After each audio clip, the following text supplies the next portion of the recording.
Sou paulistano, nascido e criado em São Paulo, na zona leste de São Paulo, e fui ter o meu primeiro contato com as artes, mais ou menos 17 anos, através de um primo cunhado, Talib, que trabalhava no Sesc Vila Mariana, já como técnico de som, e através dele que despertou essa curiosidade. Os meninos da minha rua também tinham uma banda.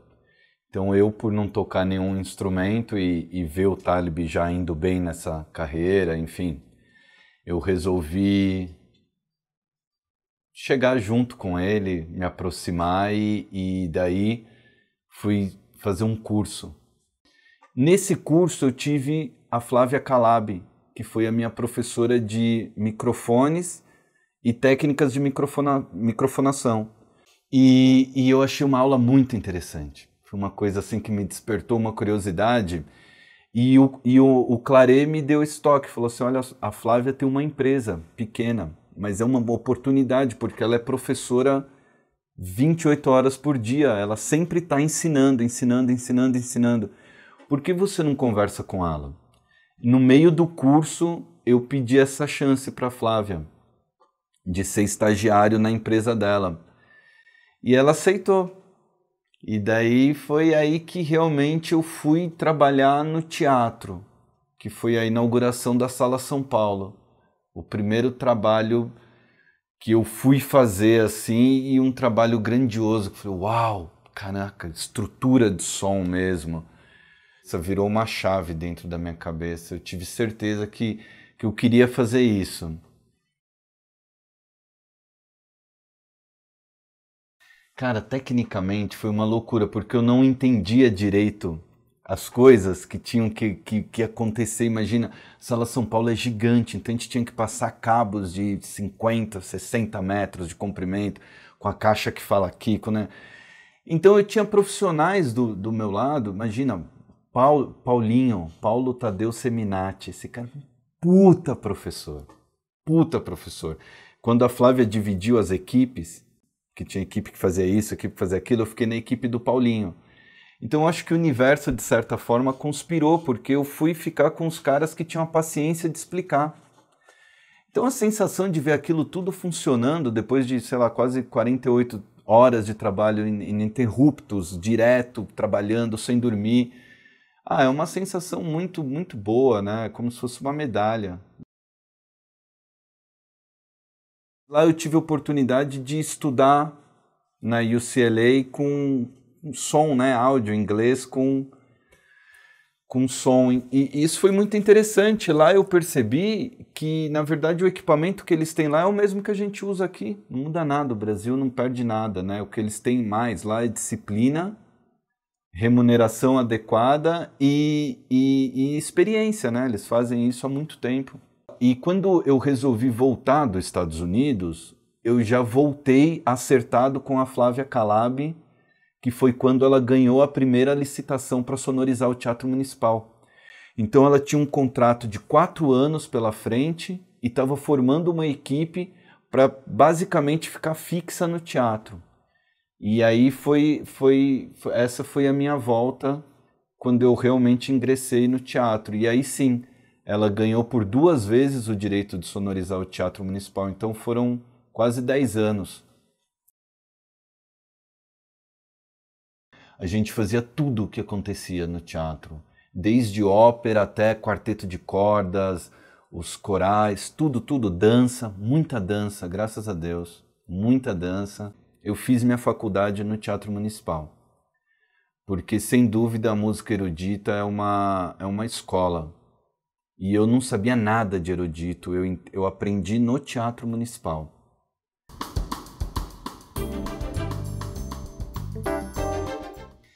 O que me seduz é o showtime. É a hora do show, é ver o bicho pegar mesmo, é primeiro sinal e abrir as portas. Onde você tá num rio que não tem como voltar. É igual descer uma cachoeira num caiaque. Você tá no lance. Isso me instiga muito. Por isso que o pré-show ele é muito importante. Mas enxergar a emoção das pessoas, né? Assim, você colocar o efeito X naquele crescente da música e aí naquele momento entra o reverber tal e ali a pessoa chora. Eu sabia no show da Bibi, por exemplo, quando as pessoas iam chorar, porque é aquele ápice. E em espetáculos que eu tenho o prazer de colocar efeitos sonoros, que eu sei que aquilo no contexto e junto com a cena, aquilo vai direto no coração das pessoas. Ver a emoção estampada no rosto das pessoas, cara, isso para mim é muito legal. É o que mais me instiga, sem dúvida. É ver tudo aquilo que a gente combinou dando certo. O técnico, diferentemente do ator, que não pode ver um palco que o cara... o técnico ele tem que ser o contrário, né? Ele tem que ser o cara invisível. Então eu percebo que às vezes pode acontecer de ter certo conflito, porque é muito sedutor, né? Você querer aparecer, você vê uma plateia e tal. Isso é muito sedutor. Ele não pode interferir na viagem do público, né? O público entra numa sala de teatro, ele quer viver aquela viagem, aquele sonho, e ele tem que sair do teatro com esse sonho dentro dele, né? Tudo que a gente faz, ele tem que acontecer de uma forma muito orgânica. E às vezes acontece muito porque as cabines de teatro, na sua grande maioria, elas não foram pensadas para o som. Então a referência sonora dentro das cabines, elas são muito ruins. Então na maioria dos espetáculos eu peço para ficar com a mesa na plateia. Então no meu jeito de ser, eu não coloco luz, eu faço tudo da maneira mais silenciosa possível, né? Então não tenho nada, porque é para tentar de certa forma ficar invisível, né? O público está ali, a música entra, o microfone liga, né? E ninguém olha para o lado para ver o que o cara do som está fazendo, né? Eu acho que um técnico ele tem que entender o que isso daqui faz, para que isso serve, né? Que isso é o coração do lance. Então, como você trata o coração? Quais são os recursos, né? Que ele pode te dar? Saber nomenclatura técnica. Isso a pessoa quando chama o cabinho daquela coisinha ou aquele negocinho, isso me deixa puto da vida. E disposição, porque a escola do teatro, ela é muito generosa. Ela é muito generosa. E eu, por experiência, eu vejo que os grandes técnicos, eles têm prazer em ensinar. Então, às vezes, você pega pessoas de outra geração que elas não sabem muito disso, mas elas sabem muito de outras coisas. Às vezes caras mais novos ou não, que sabem muito disso, mas o cara não sabe nada de como pendurar caixa, por exemplo, ou senso estético. Então você ter o ouvido aberto para ir aprendendo essas coisas é muito interessante, porque o técnico não deixa de aprender nunca. O técnico nunca pode falar, fiz tantas faculdades, 1000 cursos, estudei fora do Brasil, voltei e agora eu sou o cara. Porque justamente por a gente fazer isso no Brasil e fazer isso com excelência, você tem que saber lidar com situações completamente adversas, que é o que a gente encontra no Brasilzão aí. Olha, o melhor é fazer parte de todo esse lance. E o pior, o que é às vezes se deparar com as condições técnicas que a gente tem aqui no Brasil. Num contexto geral, eu acho que a gente tem excelentes teatros, mas não são todos que têm excelentes condições técnicas. Imagina, a maioria dos teatros tem problema de energia elétrica, que vai direto para as caixas de som e vira zumbido. Isso é inerente ao técnico, o cara não tem o que fazer, é o que ele tem, é a energia elétrica que ele tem. Então isso é uma coisa que a maioria dos teatros tem um problema de energia elétrica. Então lá na essência do som, eu já saio de casa e começo o meu trabalho com um problema.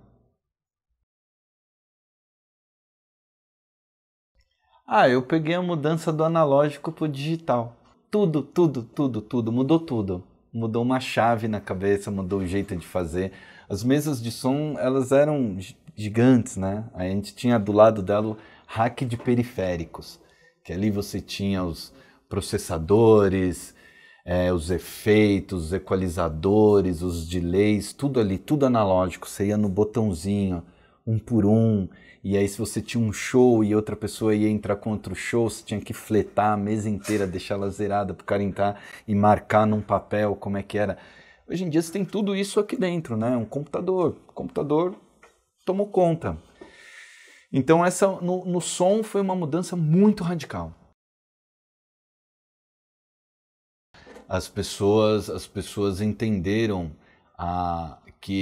qual é a importância de você ter um áudio bom, né? Você vê o nível das telenovelas que se produz aqui no Brasil, que são excelentes. O cinema do Brasil, que é maravilhoso, né, cara? Você pega o som do cinema do Brasil, é maravilhoso, cara. Os espetáculos de teatro, essa onda de musicais que veio com esse padrão Broadway, ela fez muito, ela foi um remédio para o som, assim, ela fez muito bem para o som, porque esse padrão Broadway é todo mundo microfonado, você tem as caixas do PA lateral, você tem center, você tem front fill, você tem down fill, você tem torres de delay, essa ideia de preencher a sala inteira com o mesmo som, a pessoa que está na primeira fileira ouve a mesma coisa que a pessoa que está no meio, que a pessoa que está no fundo. Então você conseguiu criar uma coisa homogênea, né, com uma qualidade de som, os equipamentos melhoraram muito. Ele é basicamente você entender qual é a dinâmica do espetáculo, o que ele pede e transformar isso em sensação sonora. Então, é fazer o público, é lidar com o que as pessoas não enxergam, só com o que elas sentem. Então pode ser uma coisa muito, assim, que apareça muito, como esses shows tem os efeitos sonoros e tal, não sei o quê, ou coisas bem simples, do tipo um telefone que toca durante a peça, então ao invés de dar play e o som sair nas caixas, ele sai ali numa caixinha que está próximo ao telefone, é um carro que passa, um cão que late, enfim, é brincar com a sensação sonora. E aí você desenhar isso e fazer com que isso funcione tecnicamente durante o espetáculo. Então você desenha junto com o diretor musical, o que eles gostariam que acontecesse e pega essa ideia e passa para dentro da mesa de som. Olha, a minha rotina em dias de espetáculo normalmente é 3 horas antes, de 3 a 4 horas antes, quando não tem desmontagem. Então é chegar, ligar, testar tudo, caixa por caixa, canal por canal, então o que a gente chama de checkline, checklist. E normalmente ensaia e aí espetáculo. Então essa coisa metódica, ela tem que ser repetida como um mantra. Todo dia tem que fazer a mesma coisa. Mas você não testou ontem? Testei, mas de ontem para hoje muda tudo, o som muda, a temperatura externa influencia diretamente nas condições. Se está frio, o som está de um jeito, se está calor, a coisa se expande, é outra coisa. Então você está ligado nessas mudanças, por mais pequenas que elas sejam, mas você está sempre buscando aquele padrão, a sua referência. Então a minha referência é essa, então correr atrás disso. Tem muitas, tem, porque a gente tem excelentes técnicos. Cara, eu acho o Brasil, assim, incrível de técnicos. Você vê esses caras que fazem shows, tipo Rock in Rio, esses carnavais, cara, é uma estrutura de som inimaginável. Os caras fazem som para 100 mil pessoas, 200, esses caras são estrelas. Dentro do teatro tem também, e eu acho que faz parte do show. técnico de som é um bicho chato e tem que ser. O dia que vocês encontrarem um técnico de som muito legal, muito gente boa, tudo pode, olha, tem as estrelas, tem os egos e é bom que tenha mesmo, porque essas estrelas puxam as outras pessoas que querem chegar lá para cima. A gente tem referências, excelentes referências no Brasil. Eu vejo a dificuldade que os técnicos no geral têm de negociar os seus cachês com as produções. Eu acho que o jeitinho brasileiro ele tem que acabar. Eu acho que as pessoas têm que ser remuneradas pelo que elas fazem. E aqui no Brasil, infelizmente, tem a cultura do faz tudo. Contratar o cara, mas aí você faz o som, mas aí você faz a luz também. Porque, não, mas é só 3 refletores.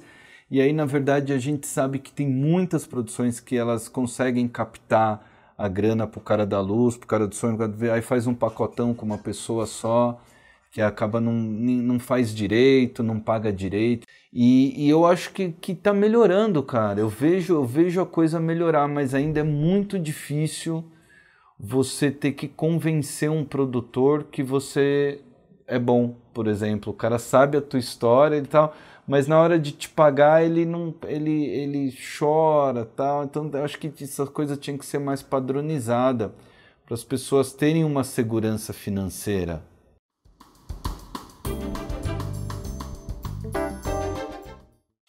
Cara, o teatro é minha casa. Eu não tenho outra definição assim, porque é o lugar onde eu tô à vontade, onde eu sei qual é a minha função, onde eu conheço as pessoas, onde eu conheço a logística, onde eu passei a maior parte da minha vida. Hoje em dia, posso dizer que foi dentro do teatro.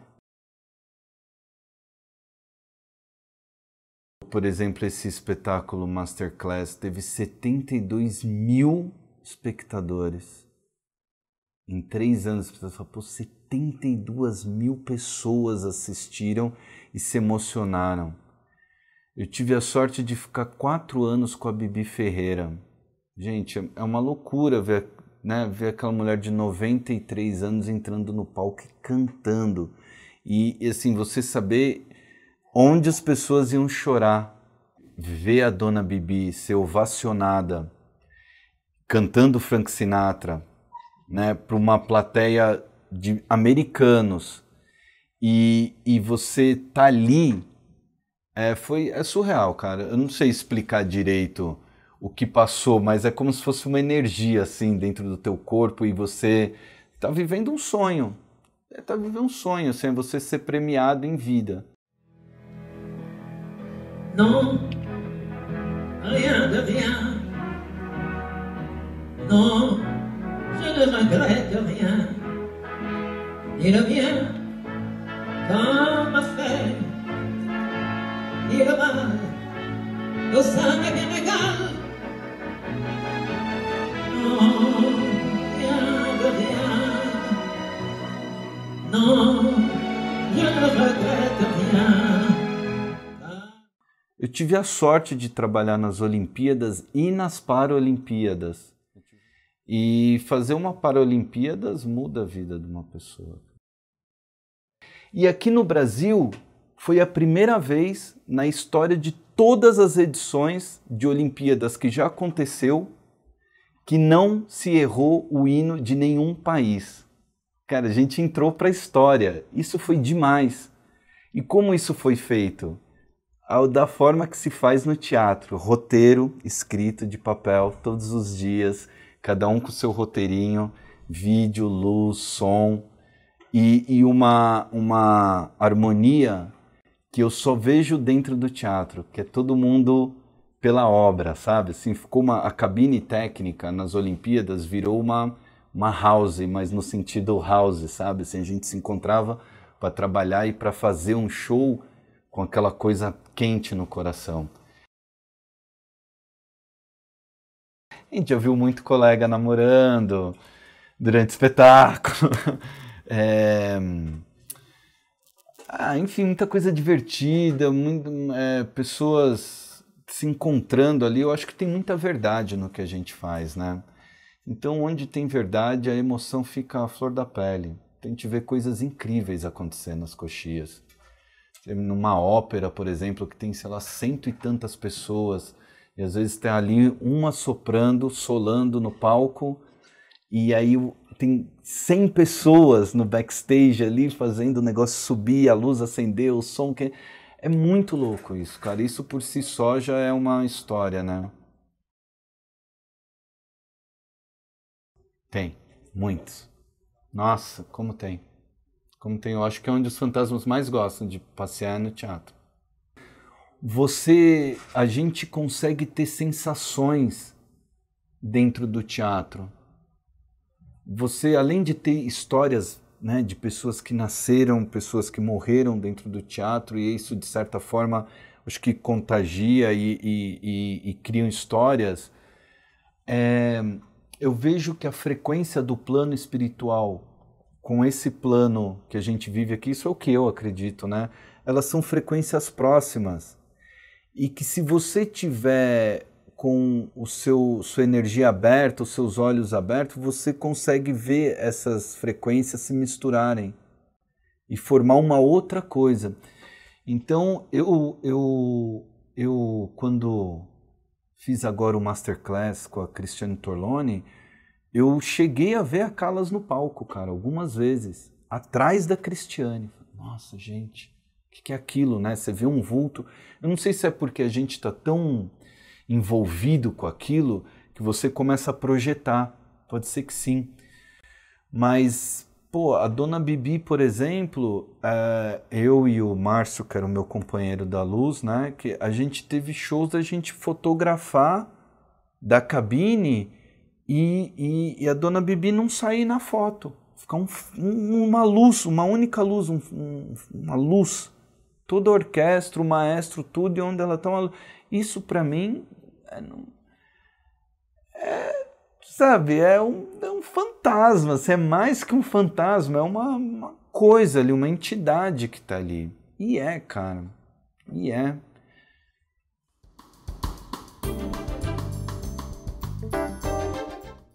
Olha, quando eu não estou trabalhando, eu curto a minha família.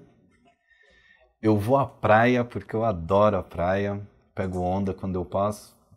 E eu gosto muito de andar de skate. Aqui em São Paulo é o meu passatempo predileto, é o meu lifestyle. Então as pessoas às vezes saem do teatro e me vê na Praça Roosevelt, nas pistas públicas por aí de skate. É o que eu gosto de fazer. Meus filhos, né, cara, imagino, eu tenho a oportunidade de trazer os meus filhos para dentro do teatro. E eles não moram comigo, então eu sou um cara que vivo longe, mas quando a gente está aqui dentro, é como se fosse o nosso quintal, né? Então, por isso que eu digo que o teatro é minha casa, né? Então eu tive essa sorte de poder trazer os meus filhos para dentro do teatro. Cara, o dia que meu pai faleceu, eu tinha um show e eu fui trabalhar, cara. E isso foi muito emocionante porque eu percebi que eu estava no lugar onde meu pai, ele estava super orgulhoso que eu estivesse trabalhando. Meu pai era muito trabalhador, ele trabalhou muito, ele morreu com 95 anos e trabalhou assim a vida toda. Bom, a vida é bela de se viver foi uma frase que eu trouxe para mim como resgate. Fiz um espetáculo que o ator gritava isso em cena. A vida é bela de se viver! A vida é bela de se viver! Achava isso lindo, lindo, lindo. Uma coisa que infelizmente eu não pude fazer do jeito que eu gostaria enquanto ela estava viva, que é agradecer a Flávia Calabi. Ela foi minha grande maestrina, ela me ensinou tudo. Se eu estou aqui hoje, se eu tenho essa paixão, essa vontade, essa disciplina, foi a Flávia que me ensinou, sem dúvida. Então eu queria aproveitar esse espaço para agradecer a Flávia Calabi. A vida é bela de se viver! A vida é bela de se viver.